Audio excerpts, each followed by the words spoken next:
हाय everyone, अस्सलाम वालेकुम and welcome back to my channel stitch by Arzoo. आज मैं शेयर करने वाली हूँ most beautiful and trendy zip and go sari की full cutting and stitching step by step. Basically guys ये एक प्री ड्रेप साड़ी है। इसको वेयर करने के बाद ना ही आपको ब्लाउज की जरूरत होगी और ना ही स्कर्ट की। एंड ये साड़ी अभी काफी ज्यादा ट्रेंड में है एंड आप लोगों की रिक्वेस्ट भी आई थी इसको बनाने की। सो फाइनली मैं ये वीडियो लेकर आ चुकी हूँ। प्लीज आप इस वीडियो को अपना प्यार एंड सपोर्ट दिखाइएगा। रेडी टू वेयर साड़ी को वेयर करने में सिर्फ और सिर्फ हमें 10 सेकंड लगे हैं एंड रियली गाइज इसका फाइनल लुक काफी ज्यादा प्यारा आया है। इससे पहले भी मैंने साड़ी गाउन की वीडियो शेयर की हुई है। अगर आपने अभी तक उस वीडियो को नहीं देखा है तो लिंक मैं आपको डिस्क्रिप्शन बॉक्स में दे दूंगी। अगर आप भी same zip and go sari ready करना चाहते हैं तो वीडियो को एंड तक जरूर देखिएगा। सो या बिना टाइम वेस्ट किए वीडियो को स्टार्ट करते हैं। तो इस प्री ड्रेप साड़ी को बनाने के लिए सबसे पहले मैंने सेपरेटिंग जिपर का यूज किया है। यहाँ पर मैंने गोल्डन कलर लिया है, आप चाहो तो सेम कलर ले सकते हो। अगर आपको ये चाहिए तो लिंक मैं आपको डिस्क्रिप्शन बॉक्स में दे दूंगी या फिर प्रोडक्ट टैग में टैग कर दूंगी।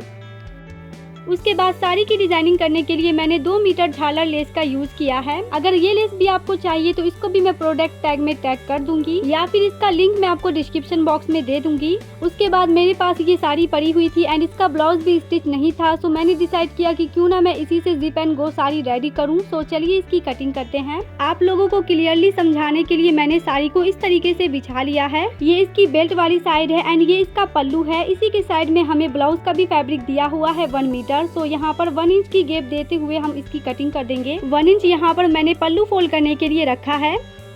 इस प्लेन फैब्रिक से टॉप एंड स्लीव की कटिंग करेंगे। सबसे पहले हम साड़ी का प्लेट रेडी करेंगे एंड ये 3 बेसिस पे रेडी होगी। सो ये इसकी पल्लू वाली साइड है एंड ये इसकी बेल्ट वाली साइड है। बाकी जो बीच में फैब्रिक बची है उससे प्लेटें आएंगी।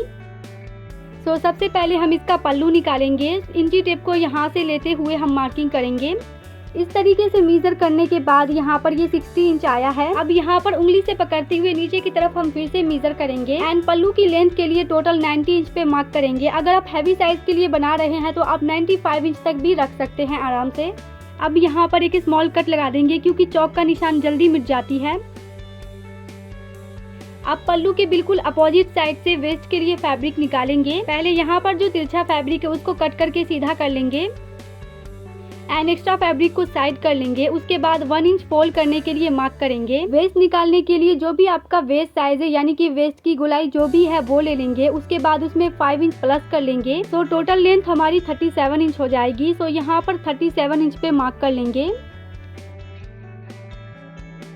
एंड इस मार्किंग पर भी छोटा सा कट लगा देंगे। उसके बाद सेंटर में हमारी जितनी भी फैब्रिक बची है उससे हम प्लेट बनाएंगे। तो यहाँ से फर्स्ट प्लेट की लेंथ के लिए 7 इंच पे मार्क करेंगे एंड इस मार्किंग से फैब्रिक को फोल्ड करते हुए पहली प्लेट बना लेंगे एंड फैब्रिक को सेट करते हुए दोनों साइड से एक बॉल पिन लगा देंगे। आप सेकेंड प्लेट के लिए 5 इंच पे मार्क कर लेंगे। आगे हमारी जितनी भी प्लेट आएगी वो 5 इंच की रहेगी, सेम साइज की। अब इस तरीके से फैब्रिक को पकड़ते हुए सेम साइज की प्लेट्स बना लेंगे।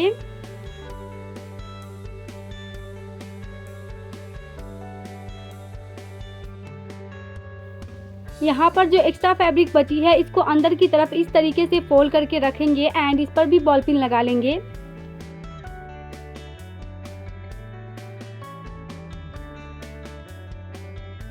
सभी प्लेट्स को इस तरीके से पकड़ते हुए सेट करेंगे एंड आयरन से प्रॉपर तरीके से प्रेस कर लेंगे। प्रेस करने के बाद इस पर स्टिचिंग कर देंगे। ध्यान रखें कि स्टिचिंग करते टाइम सभी प्लेट्स बराबर में रहे। पहले ऊपर की तरफ स्टिच करना है, उसके बाद इस तरीके से टर्न करते हुए नीचे की तरफ स्टिच करेंगे सभी प्लेट्स को बराबर में मिलाते हुए। आपकी जो भी रेडी लेंथ है उससे 3 से 4 इंच नीचे की तरफ स्टिच करना है। उसके बाद यहाँ पर ला करके सिलाई को स्टॉप कर देंगे एंड एक्स्ट्रा धागा को कट कर देंगे। सभी प्लेट्स को स्टिच करने के बाद अब हम साड़ी का लेंथ मेजर करेंगे। सो इंची टेप को नीचे से लेते हुए ऊपर की तरफ 36 इंच पे मार्क कर लेंगे। उसके बाद इसमें 1 इंच मार्जिन के लिए ऐड कर लेंगे। टॉप से मेजर करने पर हमारा 6.5 इंच फैब्रिक एक्स्ट्रा है। आपकी लेंथ अगर साड़ी की लेंथ के बराबर है तो इसको कट किए बिना आप डायरेक्ट वेस्ट में अटैच कर सकते हो, बट मेरा यहाँ पे 6.5 इंच फैब्रिक एक्स्ट्रा है। सो इस तरीके से मार्क करते हुए हम इसको सीधा कर लेंगे एंड इसी मार्किंग पर कट कर लेंगे। प्लेट की बिल्कुल साइड से भी इसकी कटिंग कर देंगे। पल्लू के साइड में जो एक्स्ट्रा फैब्रिक है वो मैं आपको वीडियो के आगे में एडजस्ट करना बताऊंगी। अभी इसके साइड को डबल फोल्ड करते हुए स्टिच करके इसकी फिनिशिंग कर देंगे। अब हम इसका टॉप पार्ट कट करेंगे, जिसके लिए मैंने 1/2 मीटर कॉटन लाइनिंग फैब्रिक का यूज किया है। फैब्रिक को इस तरीके से 4 फोल्ड करते हुए रख लेंगे एंड नीचे की तरफ जो मोटा फैब्रिक है वहां पर 1/2 इंच पे मार्क कर लेंगे। अब इंची टेप को यहाँ से लेते हुए टॉप की लेंथ के लिए 15 इंच पे मार्क करेंगे। 1 इंच मैंने इसमें मार्जिन के लिए ऐड किया है एंड स्केल से एक स्ट्रेट लाइन ड्रॉ कर लेंगे एंड इस मार्किंग पर कट करके एक्स्ट्रा फैब्रिक को साइड कर लेंगे। अब इसकी फोल्डेड वाली साइड से शोल्डर के लिए 7 इंच पे मार्क करेंगे एंड शोल्डर डाउन के लिए 1/2 इंच पे मार्क करेंगे। इस मार्क से नीचे की तरफ आर्म होल के लिए 7 इंच पे मार्क करेंगे। शोल्डर के लिए जो 7 इंच पे मार्क किया था नीचे की तरफ भी वही मार्क कर लेंगे एंड स्केल से दोनों पॉइंट को मिलाते हुए सीधा कर लेंगे। उसके बाद अब हम इसका चेस्ट मार्क करेंगे। सो जो भी आपका चेस्ट साइज है उसका 4th पार्ट लेंगे एंड 1.5 इंच मार्जिन के लिए ऐड कर लेंगे। उसके बाद यहाँ पर 10.5 इंच पे मार्क कर लेंगे। अब इसके वेस्ट की मार्किंग करेंगे। सो वेस्ट का 4th पार्ट लेकर टक्स के लिए 1 इंच ऐड करेंगे। उसके बाद 1.5 इंच मार्जिन के लिए ऐड करेंगे एंड यहाँ पर 10.5 इंच पे मार्क कर लेंगे। स्केल से इस पॉइंट को मिलाते हुए फिटिंग के लिए मार्किंग कर लेंगे। उसके बाद बाहर वाली पॉइंट को मिलाते हुए कटिंग के लिए मार्किंग कर लेंगे। आर्म होल की शेप देने के लिए इसका सेंटर पॉइंट मार्क करेंगे 3.5 इंच एंड यहाँ से गुलाई देते हुए बैक आर्म होल की मार्किंग कर लेंगे। उसके बाद फ्रंट आर्म होल की मार्किंग करने के लिए 1/2 इंच पे मार्क करेंगे एंड अंदर की तरफ दबाव देते हुए फ्रंट आर्म होल की मार्किंग कर लेंगे। नेक विड्थ के लिए 3 इंच पे मार्क करेंगे। उसके बाद यहाँ से बैक नेक डीप के लिए 4.5 इंच पे मार्क कर लेंगे एंड फ्रंट नेक डीप के लिए 6 इंच पे मार्क कर लेंगे। आप अपने हिसाब से यहाँ पर नेक की लेंथ रख सकते हैं। अब नेक की विड्थ के लिए जो 3 इंच पे मार्क किया था नीचे की तरफ भी वही मार्क कर लेंगे एंड स्केल से दोनों पॉइंट को मिलाते हुए एक बॉक्स बना लेंगे। अब बैक पार्ट में राउंड शेप की मार्किंग कर देंगे एंड फ्रंट नेक के लिए भी राउंड शेप की मार्किंग कर लेंगे। अब इन दोनों पॉइंट को मिलाते हुए इस तरीके से तिरछा मार्क कर लेंगे। टक्स की मार्किंग करने के लिए 3.5 इंच पे मार्क करेंगे। उसके बाद इंची टेप को यहाँ से लेते हुए 10.5 इंच पे मार्क कर लेंगे एंड यहाँ पर भी 3.5 इंच पे मार्क कर लेंगे। उसके बाद स्केल से पॉइंट को सीधा कर लेंगे। इंची टेप को यहाँ पर रखते हुए 1/2 इंच पे मार्क कर लेंगे। अब इस पॉइंट को यहाँ से मिलाते हुए तिरछा मार्क कर लेंगे। उसके बाद इस पॉइंट को यहाँ से मिलाते हुए तिरछा मार्क कर लेंगे। सो यहाँ पर टॉप पार्ट की मार्किंग कंप्लीट हो चुकी है। अब हम इसकी कटिंग कर देंगे। कटिंग करने के बाद एक्स्ट्रा बची फैब्रिक को साइड कर लेंगे एंड टक्स के सेंटर में एक स्मॉल कट लगा देंगे। अब टॉप को ओपन करने के बाद बैक पार्ट को साइड कर लेंगे। उसके बाद फ्रंट पार्ट को फिर से फोल्ड करके front neck and arm hole की कटिंग कर देंगे। जिप को अटैच करने के लिए टॉप के सेंटर से कटिंग कर देंगे। अब लाइनिंग पार्ट को साइड कर लेंगे एंड अपर पार्ट की कटिंग करने के लिए फैब्रिक को ले लेंगे। उसके बाद इस पर बैक वाली पार्ट को रखेंगे एंड उसके बाद फ्रंट वाली पार्ट को अच्छे से सेट करते हुए रखेंगे एंड सेम लाइनिंग पार्ट के जैसे ही इसकी भी कटिंग कर देंगे। अब दोनों पार्ट को बिल्कुल बराबर में रखते हुए नेक पर 1/2 इंच का दबाव देते हुए स्टिचिंग कर देंगे। उसके बाद फ्रंट वाली पार्ट में अब हम जिप को अटैच करेंगे। सो यहाँ पर पहले जिप को अलग कर लेंगे इस तरीके से। उसके बाद टॉप की राइट साइड में जिप को इस तरीके से रखेंगे। नीचे की तरफ 0.75 इंच का गैप रखेंगे एंड लाइनिंग पार्ट को इस पर रख लेंगे इस तरीके से। उसके बाद सेकेंड जिप को भी टॉप की राइट साइड पर इस तरीके से रखेंगे एंड याद रखें कि नीचे की तरफ 0.75 इंच का गैप रखना है। अब लाइनिंग पार्ट को इस पर रखकर 1/2 इंच का दबाव देते हुए इस पर स्टिचिंग कर देंगे। तो यहाँ पर मैंने नीचे की तरफ 0.75 इंच का गैप रखा है। उसके बाद सिंगल फुट का यूज करते हुए जिप को इस तरीके से अटैच किया है। अब यहाँ पर सिलाई को स्टॉप करके धागा कट कर लेंगे। अब नेक को स्टिच करने के लिए जिप को अंदर की तरफ कर लेंगे। उसके बाद इसका नेक स्टिच करेंगे। तो गाइज मैं इसका नेक स्टिच कर ही रही थी कि जिप की वजह से सुई टूट गई। तो फिर से मैंने नई सुई लगा करके इसका नेक स्टिच किया है। तो स्टिचिंग करने के बाद एक्स्ट्रा जिप की कटिंग कर देंगे। उसके बाद नेक पर इस तरीके से छोटे छोटे स्मॉल कट लगा देंगे। उसके बाद टॉप को राइट साइड टर्न कर लेंगे इस तरीके से।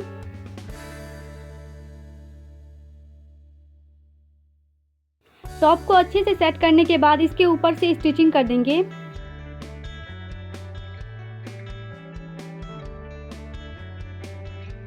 सुई को यहाँ पर ला करके इस तरीके से टर्न करेंगे एंड इसके किनारे पर स्टिचिंग करेंगे। इससे नीचे का जो फैब्रिक है वो बाहर की तरफ नहीं दिखता है।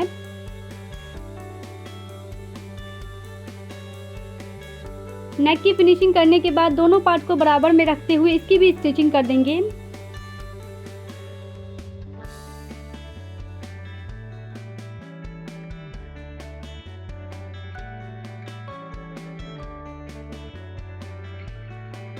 तो यहाँ पर आप इसकी फिनिशिंग देख सकते हो।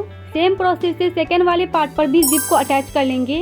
अब टॉप को फोल्ड करके 1/2 इंच पर टक्स की स्टिचिंग कर देंगे। इसको भी फोल्ड करके 1/2 इंच पर टक्स की स्टिचिंग कर देंगे। स्टिचिंग करने के बाद जिप को इस तरीके से लगा लेंगे।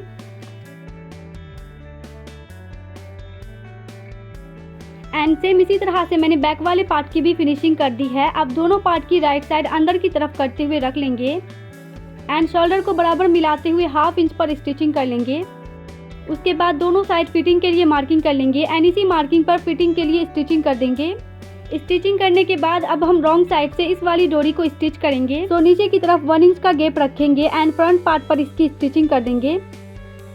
डोरी को लगा लेने के बाद अब हम टॉप को राइट साइड टर्न कर लेंगे।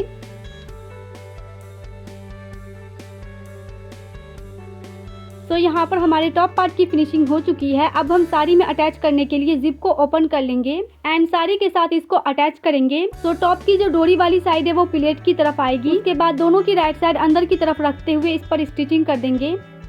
तो कटिंग करने के बाद पल्लू के जो साइड में एक्स्ट्रा फैब्रिक बचा था उसको इस तरीके से फोल्ड करके रख लेंगे। उसके बाद प्लेट्स पर रख करके इसकी स्टिचिंग कर देंगे इस तरीके से। अब प्लेट वाली साइड से टॉप को इस तरीके से रखकर दूसरे किनारे तक स्टिचिंग कर देंगे।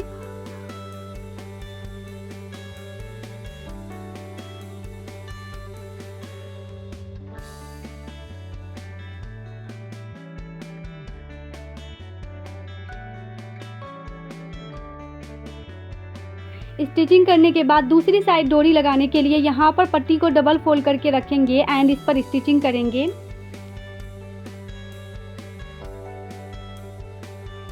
के बाद इसके किनारे पर आकर इस वाली डोरी को लगा करके स्टिच करेंगे। यहाँ तक स्टिचिंग करने के बाद टर्न करके नीचे की तरफ स्टिचिंग करके इसकी फिनिशिंग कर देंगे।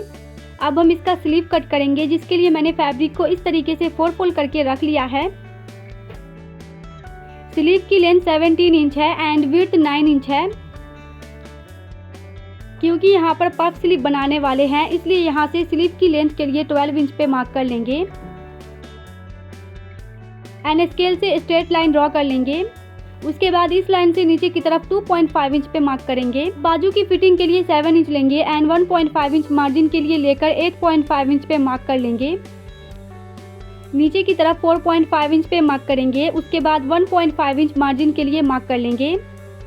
उसके बाद दोनों पॉइंट को मिलाते हुए फिटिंग के लिए मार्किंग कर लेंगे एंड बाहर वाली पॉइंट को मिलाते हुए कटिंग के लिए मार्किंग कर लेंगे एंड यहाँ से स्लीव के लिए कर्व शेप की मार्किंग कर लेंगे। तो ऊपर की तरफ 5 इंच हमारा पफ के लिए फैब्रिक है। अब यहाँ पर 2 इंच पे मार्क कर लेंगे। अब इस पॉइंट को नीचे की तरफ मिलाते हुए इस तरीके से कर्व शेप मार्क कर लेंगे। स्लीव की मार्किंग होने के बाद बाहर वाली मार्किंग पर कटिंग करके एक्स्ट्रा फैब्रिक को साइड कर लेंगे एंड स्लीव के सेंटर में एक स्मॉल कट लगा देंगे। उसके बाद स्लीव के एक पार्ट को साइड कर लेंगे। उसके बाद स्लीव के सेंटर में फैब्रिक को इस तरीके से फोल्ड करते हुए छोटे छोटे प्लेट्स बना लेंगे।